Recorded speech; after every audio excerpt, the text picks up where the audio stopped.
Hi, this is Guy. Today I'm going to talk about spiders. I've been doing pest control for a really long time now, and if there's one thing that I have discovered, it's that most people do not like spiders. If you're a member of that group, then I have some good news for you. You see, spiders are actually very easy to get rid of, and I'm going to show you exactly how to do it. As always, if you find this video to be of help to you in any way, then please consider subscribing, and don't forget to hit that like button as well. It would mean an awful lot to me. Okay, let's get right into it. The first thing you need to know about spiders is that they did not get into your house by magic. They entered your house from the outside. Therefore, if you want to get rid of the spiders, the first thing you need to do is to treat the outside of your house. If there are no spiders outside, then there will be no spiders inside either. Of course, you will also need to treat any spiders that are already in your house, but you will not get any new ones after you treat the outside. I will explain how to treat the spiders inside your home in just a little bit. For now, let's start with the outside of your home. Before you start the treatment, cut back any overhanging trees and cut back any vegetation that is up against the house. Now, there are two ways you can go about treating the outside of your house. There is the fast way, and there is the nuclear option. I always recommend starting with the fast way first. If that fails, then you can always go nuclear on them later. The easiest way to treat the outside of your home for spiders is to simply treat around the entire perimeter of your house with a pesticide. You can do this with a tank sprayer, or you can do it with a hose end sprayer, or you can use a combination of both sprayers. Regardless of which sprayers you use, the treatment is the same. Today I'm going to show you how to do it with a combination of both sprayers. Please keep in mind, though, that if you are going to use a hose end sprayer, you need to learn how to do it correctly first. I will place a link for my video on how to use a 20-gallon hose end sprayer at the end of this video and in the description. It is very important that you watch this video if you are going to use a 20-gallon hose end sprayer. Failure to do that will result in the misapplication of the pesticide. So please take this seriously. Now, an advantage of using a hose end sprayer is that you can take the diverter tip off the end of the sprayer so that it will shoot out a stream of pesticide. This is handy for reaching areas that are 10 to 15 feet above the ground without using a ladder. One of the problems with using a hose end sprayer is that it can make a bit of a mess on the window glass. It is hard to treat around windows without getting pesticide on the glass, and that can make the glass look hazy. To avoid this, you can use the hose end sprayer to treat most of the house, and then just use the tank sprayer around the windows.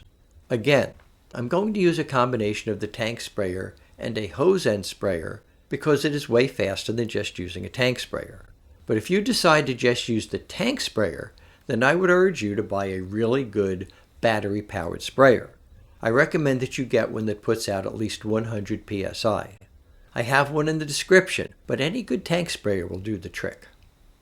Today, I'm going to be treating with Bifin IT, but you can do this with other pesticides as well. Just make sure that you use a pesticide that has a residual of at least 90 days.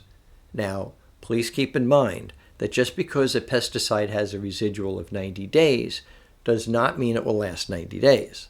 How long a pesticide lasts depends a lot on where you live. Climate can affect the longevity of pesticides, so try 90 days and see how it goes. If you start getting spiders in the house, then switch to a 60-day regimen. I know you are eager to get going with this treatment, but before you start, make sure that you use the proper personal protective equipment. I recommend wearing rubber gloves, eye protection, a respirator, a hat, long pants, closed shoes, and a long sleeve shirt. I have a link in the description for a good respirator that is very inexpensive. Now, you may notice that I am not wearing a long sleeve shirt today. That is because it is very hot out today, and I would like to finish this video without passing out from heat exhaustion.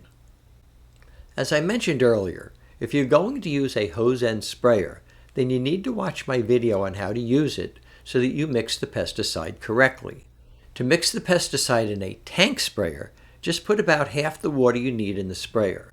Add the correct amount of pesticide, and then finish adding the correct amount of water. Today, I will be using biphenite T, which gets mixed 1 ounce per gallon of water. Now, I'm using a 4-gallon backpack sprayer, but I'm getting just a little bit too old to be lifting 4 gallons of liquid. Besides, I'm only going to use it to treat around the windows, so I'll only be using 1 gallon in the sprayer. This makes the sprayer a lot easier to work with. Since I'm only mixing 1 gallon, I will just add 1 ounce of Talstar P. For those of you who would like to purchase this particular sprayer, I'm afraid it's no longer an option. I purchased this sprayer a long time ago, and it is no longer available for purchase. Like I said before though, any battery-powered sprayer that puts out 100 psi will do nicely. Now that I've mixed the pesticide in my tank sprayer and in my hose end sprayer, I just need to treat around the house. Start by treating up the side of the walls about 4 feet from the ground. Just use enough pesticide to get the wall wet. You also need to treat the ground about 3 or 4 feet out from the side of the house. You want the pesticide to get down to the ground and not just on top of the grass or on top of the gravel, pine bark, or whatever you have covering the ground. I always like to get a lot of pesticide applied where the ground meets the foundation of the house. You also need to treat around the windows, around the doors, pipe penetrations, around electric meters, garage doors, fascia boards, soffits, and that sort of thing. In other words, you want to treat any openings where spiders can get in. The only other thing you need to do is treat any ornamental plants that you have around the building. And that's pretty much all there is to doing things the easy way. If this does not end the problem for you, then you are going to go nuclear. So let's talk about how to do that. Just to be clear, the easy way works almost all the time. However, sometimes the spiders don't get the memo that they are supposed to die when they cross this barrier that you placed around your home. This does not happen often, but it does happen. So, to go nuclear on them, you need to treat your entire property. Now, let's face it, the spiders must be living and breeding someplace, and that someplace is in your yard. So, just use a 20-gallon hose end sprayer to treat your entire yard. Naturally, you are going to want to treat the lawn, but you also want to treat ornamental plants, about 3 feet up the side of trees, sidewalks, the driveway, patios, and every other surface that you can think of that is in your yard. Again, it is very important that you watch my video on how to use a 20-gallon hose end sprayer. I promise you, if you go nuclear on these guys, that will end your spider problem 100%.